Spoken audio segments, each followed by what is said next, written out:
Okay, I'm going to show you how I have learned to lace a Victorian-style corset. This is back lacing, of course, and with a center front fastening busk. And this particular corset has 13 grommets on each side. And I'm working with an 8-yard corset lacing. They generally come, you can get them pre-made lengths in, generally 8 yards or 6 yards, but you can also, of course, buy the lacing in bulk. And then even with get the little tips, seal with a heat gun or something like that. So the way I started it here is I marked the center of the lacing, and my edges here are set 8 inches apart, and so because I wanted to keep this even, I wanted to make sure I keep the lacing even, so I get down to the bottom that I've just kept it nice and neat and straight. And the way you start it is here. You start it by going down through the top grommet, and then you're coming up from underneath. So you can see here I've just, and you just need to be consistent, and whether you start on the right hand side or the left hand side. I'm left handed, so I'm working from the left hand side. So we just stay consistent, and we're going to come across and underneath. Just trying to keep the lacing flat, relatively flat, keep it as untwisted as you can. Underneath and up. And then across again.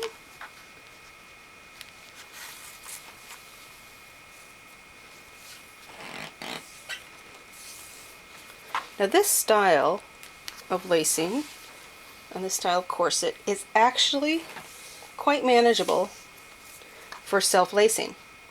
Because the idea here is we will lace it and basically set it, and we'll put a permanent tie down at the bottom. And you're not going to unlace it. You'll loosen it to put it on. But all the fastening is done in the center front using the busk. And so what we're going to do here is I've marked here, don't know if you can see it, I have straight pins here. And that is at the waist. And that is where your tightening, the focus of most of your tightening is going to be, is at the waist. So what we're going to do is going to form something called dog ears. So, we've been doing this pattern where we come up and then from underneath coming up again. Well, here, instead of going across, we are going to come down like that. Lo and behold, there's our dog ear. We'll do the same thing here.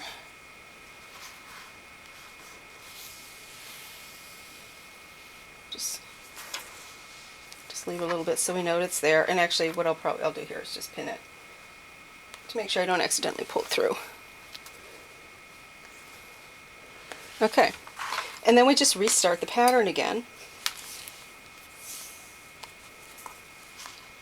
In here.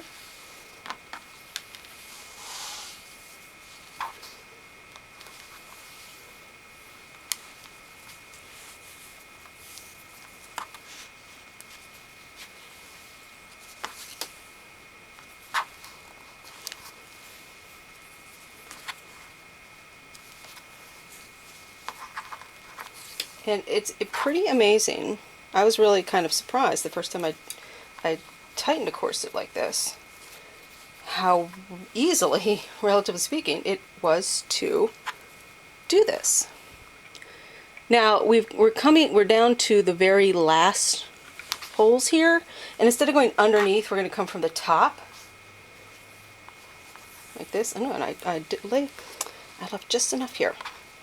So now we are going to tie a permanent square knot right here.